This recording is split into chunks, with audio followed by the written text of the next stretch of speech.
Minggu lalu saya ada janji bahwa setiap ini bukan ujung minggu lah, setiap Thursday, because Thursday is the last day of persidangan setiap minggu. Saya janji bahwa saya akan buat kenyataan akhbar. Jadi pada kali ini saya panggil press conference kalau ada di antara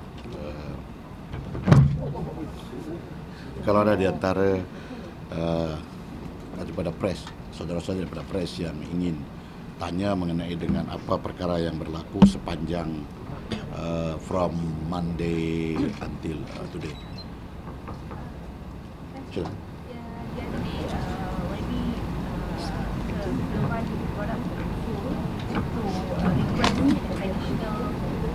Holiday on Monday for Deepavali because next week this is the meeting of the Parliament, so only maybe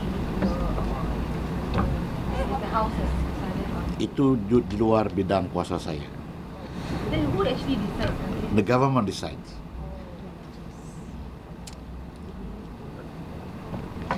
Lagi?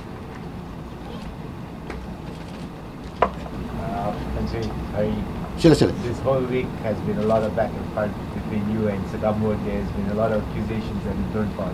So, any word of advice, any future? You see, I might look fierce, but deep in me, I'm a very compassionate person. See, kalau umpamanya in order to be fair to everybody, to be fair to me, to be fair to ahli-ahli yang berhormat, and to be fair to you as reporters, because you'll be reporting incidents here, which are all important matters. And I think yang paling mustahak ialah we got to be very fair to the public, because the public really want to know what really happened. So in order for the public to know, dan gambaran yang jelas perlu dipaparkan. Umpamanya mengenai dengan kuasa speaker di bawah peraturan Masyuarat 99, pada bila-bila masa sahaja sewaktu persidangan, speaker boleh mengeluarkan petua-petua. Petua-petua ini ada kalanya dia menyentuh dengan perkara mengenai dengan disiplin ahli yang berhormat, mengenai dengan perkara-perkara yang berlaku dan tidak harus berlaku. Jadi pada hari yang berkenaan di mana segambut terpaksa saya arahkan untuk keluar daripada persidangan di bilik special chamber sebelum beliau membentangkan dia punya usul di bawah peraturan Masyuarat 17. Kerana dalam peraturan Masyuarat 35, you check peraturan Masyuarat 35(1) yang mengatakan bahawa apabila seseorang ahli yang berhormat itu hendak berhujah, dia mesti berdiri di tempat di mana dia duduk. Dia belum lagi boleh bercakap. Sehingga speaker panggil. When the speaker call, okay, dia invite untuk bercakap, baru dia bercakap. Tetapi seperti mana yang semua kamu sedia maklum, apabila di dalam diwan di sana belum pun speaker menjemput untuk bercakap, 4, 5 orang, 10 orang, 15 orang sudah berdiri dan terus bercakap. Itu sudah melanggar peraturan Masyuarat 35(1). Jadi apabila kita melanggar peraturan Masyuarat, sebenarnya apa itu? Bukankah itu a disgrace to Parliament, Isa yang berhormat? Because you sendiri melanggar peraturan Masyuarat. Jadi pada hari yang berkenaan itu, yang berhormat berdiri.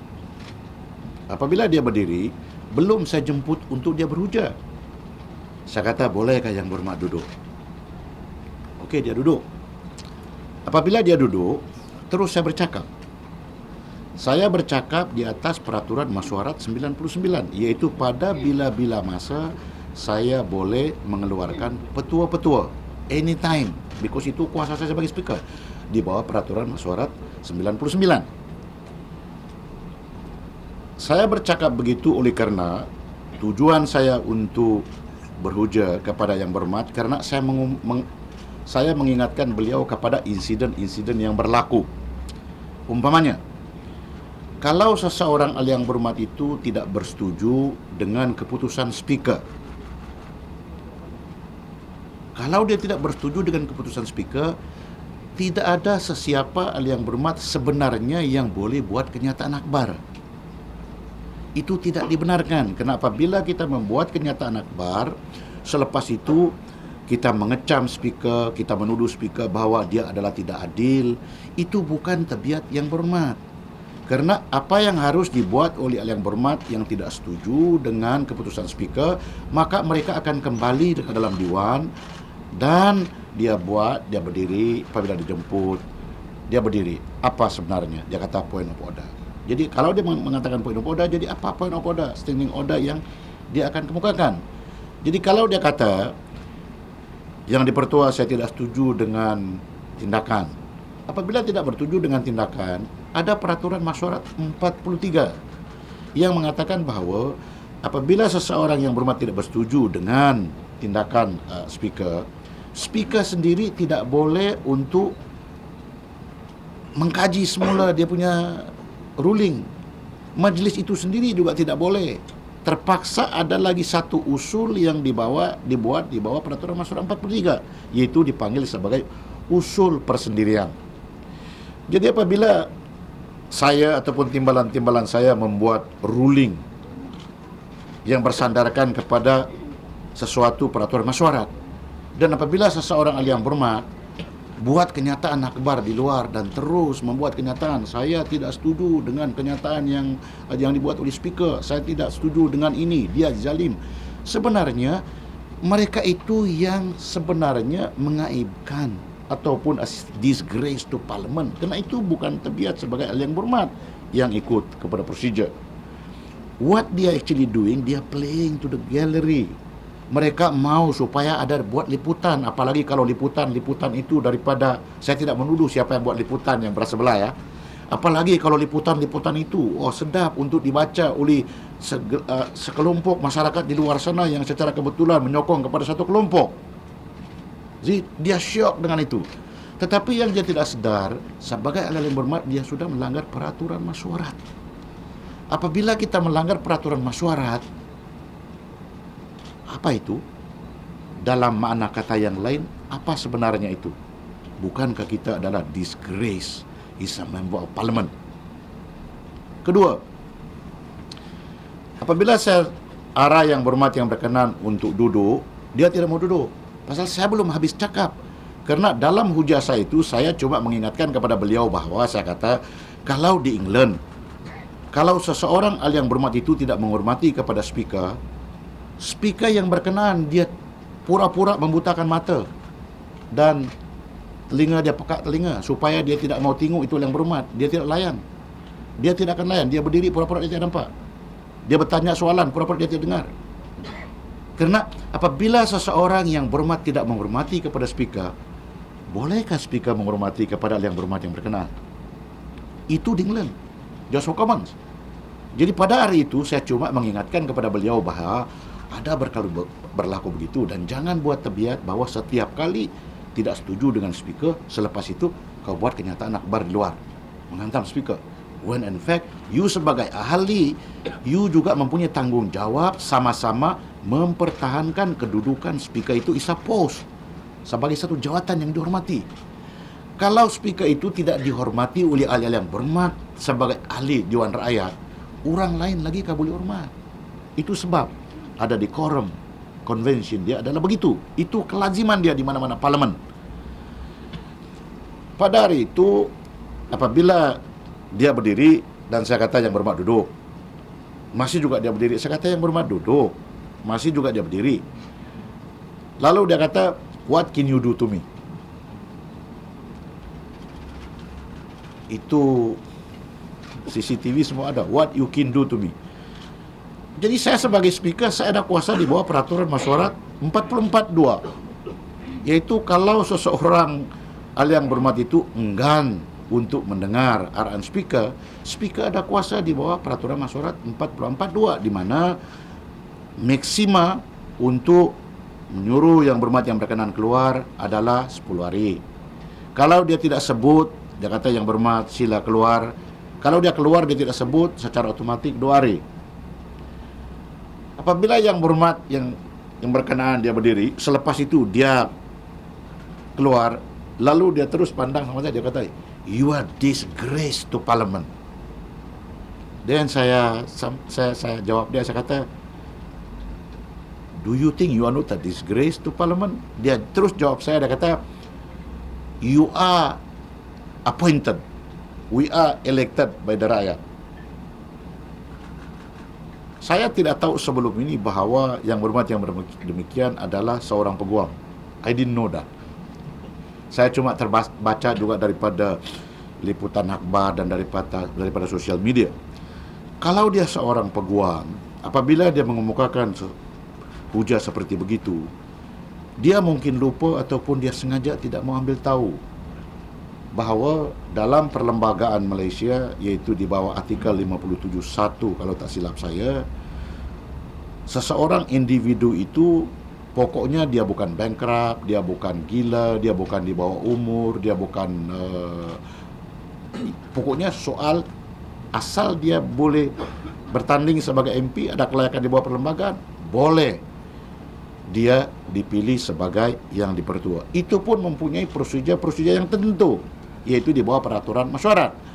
Yang peraturan mesyuarat biru ini, seperti yang semua wakil rakyat perlu tahu, ini dibuat di bawah perlembagaan Persekutuan Malaysia artikel 62. Yang ini dibuat di bawah artikel 62. Bermakna this is an extension of the constitution. Dalam peraturan mesyuarat 1 dia kata, hari pertama selepas pilihan raya, persidangan pertama selepas pilihan raya, agenda yang harus dibincang pada ketika itu ialah perlantikan speaker, pemilihan speaker. Prosedur memilih speaker di bawah peraturan mesyuarat 4, di mana usul akan dibawa oleh ketua majlis, ataupun tidak perlu untuk ketua majlis, orang lain boleh buat usul, tapi ketua majlis bawa usul. Lepas itu dia ada penyokong. Sebelah pun boleh juga kemukakan siapa yang dia nak sebagai sebagai yang dipertua, peruntukan yang sama. Jadi pada selepas pilihan raya 2013, saya ditentang oleh mantan seorang hakim. Ada pertandingan. Yang memilih adalah wakil-wakil rakyat, iaitu ahli parlimen. Jadi kalau saya di bawah perlembagaan boleh dipilih begitu, perlembagaan membenarkan, dan yang memilih itu adalah wakil-wakil rakyat, lalu seorang wakil rakyat pula mengatakan bahawa seolah-olah menghina saya, "You are disgrace to parliament because you are not elected by the rakyat." Yang memilih saya ialah wakil-wakil rakyat yang dipilih oleh rakyat. Mana yang berat? Melalui proses perlembagaan yang dibenarkan. Sebenarnya dalam soal ini, apabila seseorang itu tidak tahu perlembagaan, sedangkan dia adalah sebagai seorang peguam dan dia juga adalah wakil rakyat yang harus mematuhi peraturan mesyuarat, yang menuduh kepada seorang speaker yang bertugas apabila dia membuat sesuatu berlandaskan kepada peraturan mesyuarat, siapa sebenarnya yang disgrace to parliament? Now, all of you look at my face sincerely, give an open mind. Who is really it's a disgrace? Who is really a disgrace? Is it me? Oh, wakil-wakil rakyat yang sentiasa melanggar peraturan mesyuarat? Now be fair to me. Be fair to me. Okay? Kan on the same topic, minggu lepas masa walkout, pemangkang walkout dari Yes. Okay. Mereka ada bertikam lidah dengan Datin Sri Rosmah Mansor. Ada beberapa daripada ahli hormat Eng Wee Ek dan juga Sri Batok, Batu Kawan dan juga Tanjung Apni. Mereka ada bertikam lidah sikit dengan Tuan. Is that unparliamentary or unbecoming of them? Yang itu kalau wakil-wakil rakyat dalam persidangan, bermakna itu dalam persidangan. Tetapi kalau perkara-perkara yang di luar pengetahuan speaker, yang saya tidak tahu dan sedemikiannya, itu saya tidak boleh buat komen, because saya tidak ada sana, orang cuma melaporkan kepada itu, and I cannot make any comments on things like that, because itu adalah hal seorang wakil rakyat dengan individu. Itu I cannot make comments. Apa yang saya sebut ini adalah apa yang berlaku. Selepas daripada itu, kalau tak silap saya, kemarin pagi saya terbaca juga answer dan dilaporkan kepada saya oleh timbalan speaker yang mempengurusi masyarakat begitu. Ada seorang wakil rakyat pula yang berdiri, dia membuat satu cadangan ataupun usul secara spontan merujuk saya dan dan Segambut untuk dirujuk kepada jawatan kuasa hak dan kebebasan. Jadi kemarin apabila saya sit pada mereka yang hadir, saya tanya, saya kata kalau seandainya saya overlook, saya terlimpas pandang ataupun ada peraturan masyarakat yang saya tidak faham, can you people enlighten me, show me which peraturan masyarakat yang boleh seseorang speaker itu dirujuk kepada hak dan kebebasan. Nobody can answer me. What is so surprising, yang pula mencadangkan itu adalah ahli yang berhormat Bruas, secara kebetulan is a lawyer. Now, what is this? I mean, am I a disgrace that I don't understand the peraturan masyarakat? Or those people who are really, if they understand, they are trying to twist the thing or gain something out of it because of publicity, just to the ridicule speaker. Now, you people tell me, who is really in disgracing parliament, memalukan parliament? Siapa sebenarnya? Can any one of you here tell me? Tell me, please.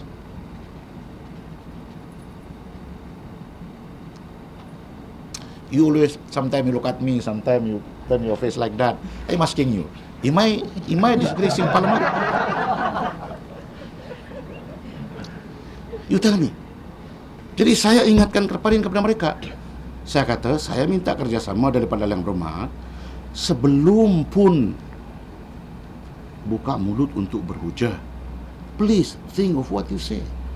Because setiap tindakan ahli parlimen itu untuk memperkecilkan speaker sebagai speaker, itu seolah-olah you juga memperkecilkan Dewan Rakyat. Seolah-olah Dewan Rakyat itu adalah tempat yang boleh kita bercakap, seperti di pasar, seperti masyarakat jawatan kuasa kemajuan kampung.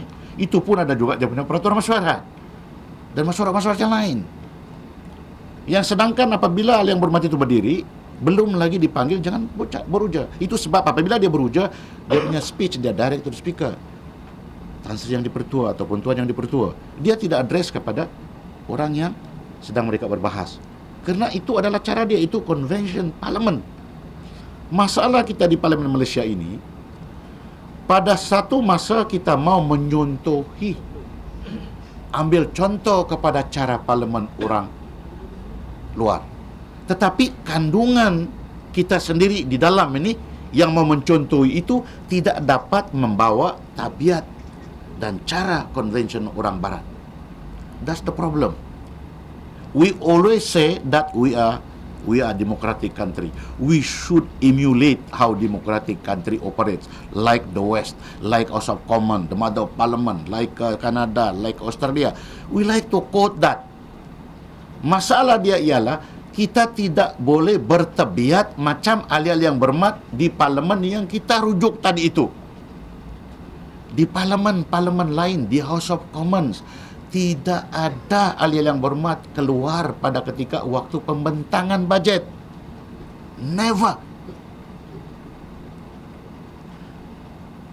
Jadi bagi saya, orang dari kampung masuk bandar secara kebetulan bekerja di sini, mungkin saya tidak terjangkau pemikiran yang sebegitu, yang fakta-fakta convention yang sedia ada, lepas itu kita putar belit, dan konon itu demokrasi. Jadi saya kesian kepada rakyat yang langsung tidak tahu apa itu peraturan masyarakat, apa standing order, apa decorum, apa etika. Jadi bagi rakyat-rakyat di luar sana yang cuma pandai membaca surat khabar, yang sudah pun buat kesimpulan bahawa kelompok mana yang dia ikut, mana lagi dia tidak meruap, mana lagi dia tidak maki. Dia maki Amun, itu speaker, mudah-mudahan dia tak kena langgar kereta. Zalim. It happened pada suatu ketika ada demonstrasi di sini. Jadi ada satu budak, dia ini mau pergi exam, tapi pada hari itu dia terlambat bangun. Jadi apabila dia terlambat bangun, oleh kena traffic jam, dia tidak sempat pergi datang di tempat yang di mana dia exam. Oh, dia maki saya di sosial media. Dia minta mudah-mudahan itu speaker kena langgar kereta dan mati begitu. See? Jadi pada ketika waktu wakil-wakil rakyat daripada pembangkang keluar Dewan pada ketika itu, semua keluar di sosial media. Konon saya yang mengarah mereka untuk keluar. Betul saya ada cakap begitu. Kerana saya kata, kalau ahli-ahli yang berhormat tidak mau dengar kepada bajet ini, yang sedangkan berpuluh juta manusia dengar di luar sana kerana secara live, sila keluar. Jadi mereka keluar pada ketika itu oleh kerana mereka sudah rancang untuk mau keluar sebenarnya. Kerana sudah saya dapat laporan daripada dalaman, iaitu mereka akan keluar. Cuma pada ketika bila dia mau keluar, itu yang saya tidak pasti. Dan dia keluar. Jadi kalau sikap itu seperti begitu adalah not disgrace to parliament, sikap saya yang saya ikut peraturan mesyuarat, saya pula yang disgrace.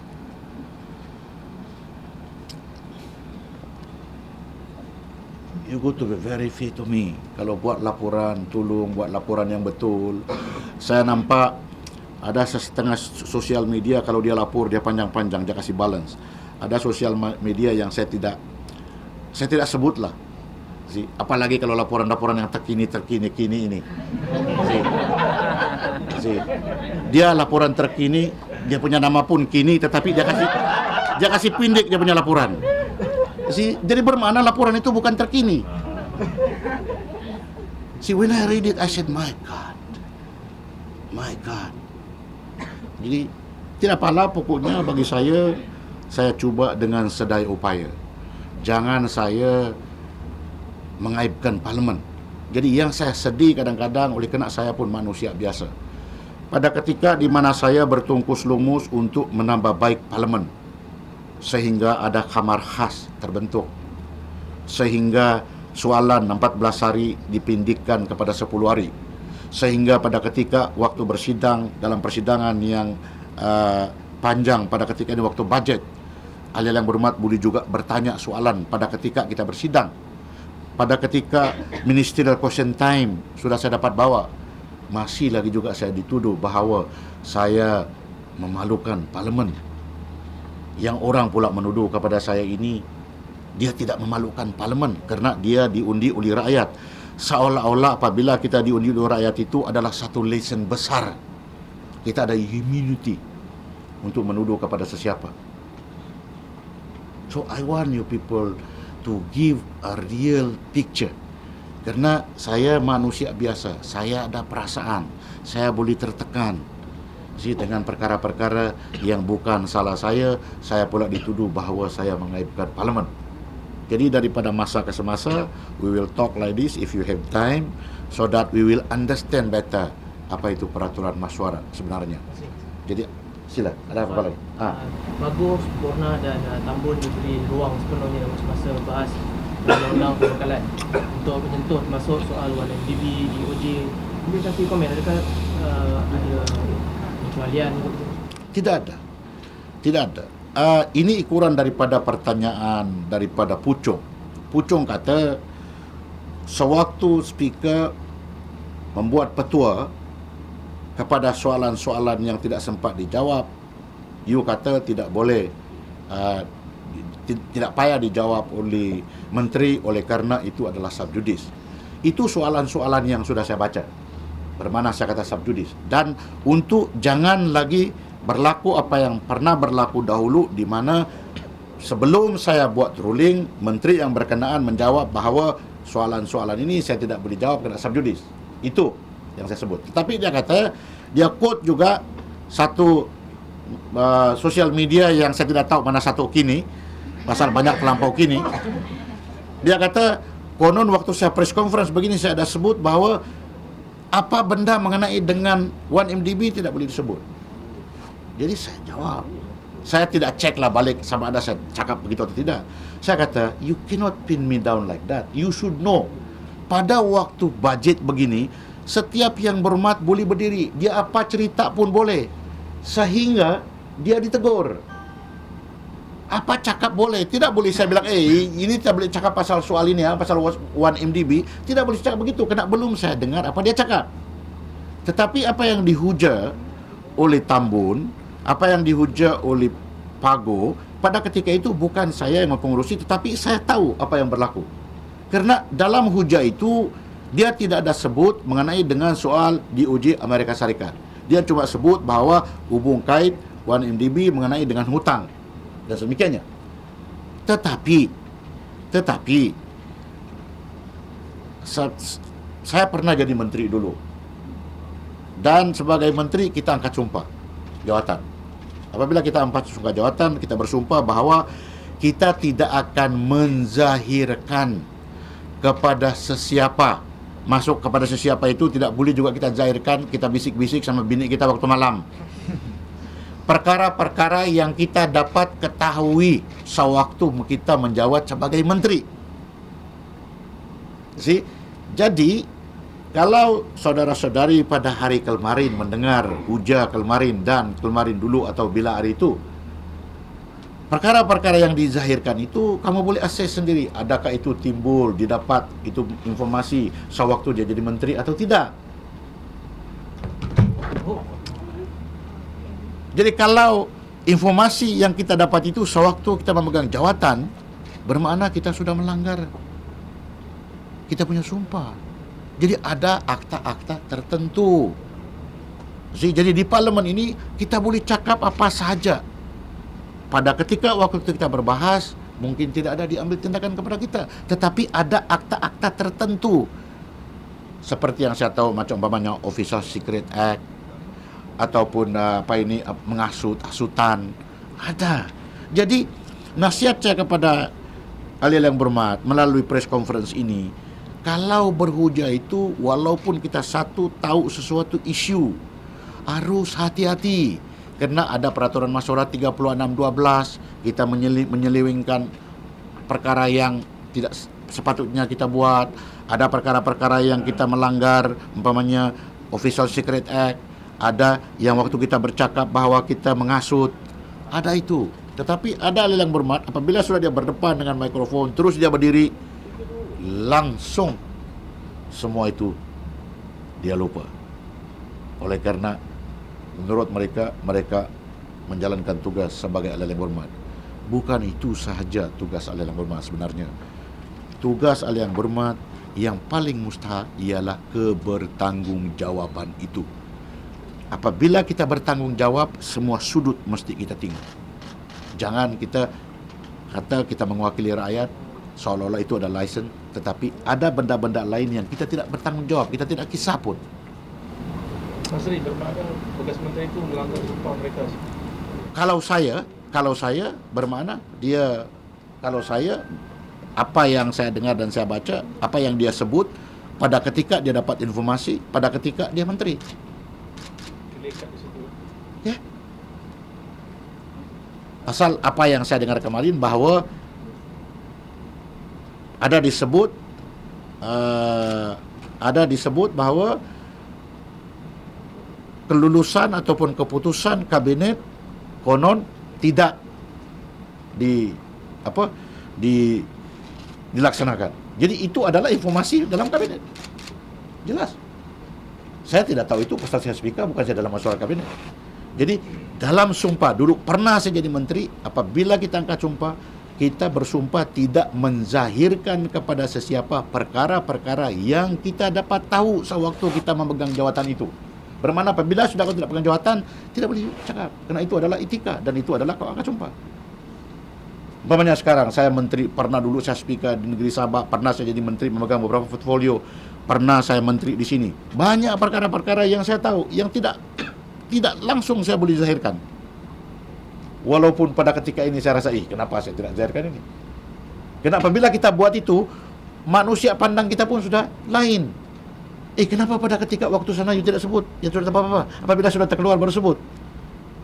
Jadi pada ketika itu pun kita punya integriti, kita punya prinsip sudah kita langgar sendiri. Manusia apa kita? Boleh diambil tindakan tu. Dalam Dewan ada proses, ada imuniti. Di mana? Cuma Tuan Speaker boleh mengingatkan hal yang bermat, ingat kepada Akta Sultan, ingat kepada ini, ingat kepada Peraturan Masyarakat 3612. Tapi macam mana kita sempat kasih ingatkan kepada semua yang sophisticated mind itu? Peguam-peguam terkemuka. Macam mana kita ingatkan? Bukan dia tahu, dia tahu. Jadi itulah sebab saya katakan kemarin, kalau saya disgrace, okey, saya willing to undur diri. Tapi lenganglah parlimen, semua terpaksa undur diri. Kena semua pun disgrace. Ada apa lagi? Saya takkan undur diri. Takkan undur diri. Mana? Takkan undur diri. Tak ada. Ini tugas tanggungjawab kepada nasional. Sama-sama duduk, tengok macam mana. That's true. You have been pushing for parliamentary reforms, and I mean, some of the lawmakers have previously accused the parliament of being a rubber stamp, and now they're accusing the parliament of trying to defend personal interests of certain parties. So, Tanshi, how are you going to try? Are you going to allow this to keep on going on? Well, democracy is such. Like I say, kalau sewaktu berbahas, no speaker in the world can control anybody unless you put sellotape or that masking tape on their mouth. Nobody. In other words, the control actually is them. They go to control themselves. Speaker is only reminding them, alih yang bermat, jangan buat begitu. But if they still continue doing it, the only thing that the speaker can do is exercise his power under peraturan mesyuarat. That's all. You see, because who can control an adult? Particularly if you are supposed to be the cream of our society. Dia only 222 yang bermat dalam sana, no? Elected by berapa million manusia. These are supposed to be the brain in the cream of the society. And I happen to be there sitting like an empire. So I don't know what would I do if I want to be there among them also. Would I do such thing or not? Jadi, saya cuma mengingatkan kepada mereka. Kalau saya tidak ingatkan kepada mereka, tidak habis mesyuarat. Mungkin ada yang lama sudah dia praktis kungfu, daripada satu meja dia terus loncat pergi sebelah dengan dia punya flying kick. Huru-hara kita. You see? So maybe that can happen one day kalau sudah tidak ada masing-masing control, self-control. On the written reply books, the MP only get one time, like Monday only get last week for book, or? You see, this is nothing to do with procedure. Okay, this is something to do with administration. Jadi kadang-kadang, now we are already pakai semua ni. Lepas itu kita pakai e-paper. Okay? Kebanyakan juga kita punya laporan kita kasih masuk, kita upload dalam kita punya parlimen punya whatever you call them. Apabila segala laporan-laporan dilonggokkan di atas meja, itu yang laporan-laporan misal kata daripada mana-mana dilonggokkan di atas meja, these people they don't have space. Jadi timbul baru-baru ini bahwa I decided that some of this thing in order to reduce it, jangan lagi antar, because some of them we notice yang di bawah diorang simpan itu benda-benda, itu file di bawah, all the report, kadang-kadang diorang pijak. See? Jadi saya kata never mind, kepada ahli yang berhormat yang bertanya itu saja you edarkan itu paper. Kena bermakna menyelamatkan, saving people. Maybe one or two of those ahli yang berhormat they refer to that booklet that you are referring to, but not all of them are referring to it. See, they are not even interested what some other member of parliament asked. They are only interested what you want. So in order to reduce all that costing, in order to reduce all the space, then I said some of this we try to reduce, because now we are also going for this e-paper anyway. So will the written replies be uploaded online? Well, yang lain itu kalau kita sempat upload, yang lain itu memang dalam yang written answer ini masuk dalam answer itu tidak? Yang sempat jawab dalam itu yang But are we tak putting it in sempat- answer? Yang tak sempat dijawab kita bagi Secara bertulis. Country. As far as leader is concerned, the written replies are important for the single coverage as well. Would it be possible instead of giving You will give to the press, boleh? the press the Boleh. at least Boleh. one Oh yes, boleh. That one I will. That one setiausaha diorang mau written reply itu mesti dikasih kepada press juga. So never mind, kasih. So MP, so pasal this actually won't be together. Mana? What is? I'm still thinking about it because I'm investigating, but some of them just stepping on it. See, so I feel bad. So haven't happened. I feel bad because you know what happened? My staff they work until 2 o'clock sometime untuk kasih compile sejak lepas tu dia sampai sana dia pijak. So belum ada keputusan. Belum lagi, saya masih berpikir dulu, saya kasih riat-riat dulu saya punya kepala. Pasal I'm now disgrace to parliament, you see. So never mind lah. Tapi saya tidak pijak. Never mind lah, alang-alang disgrace lah. Okay, anything else? Okay, terima kasih. Okay, terima kasih. Thank you.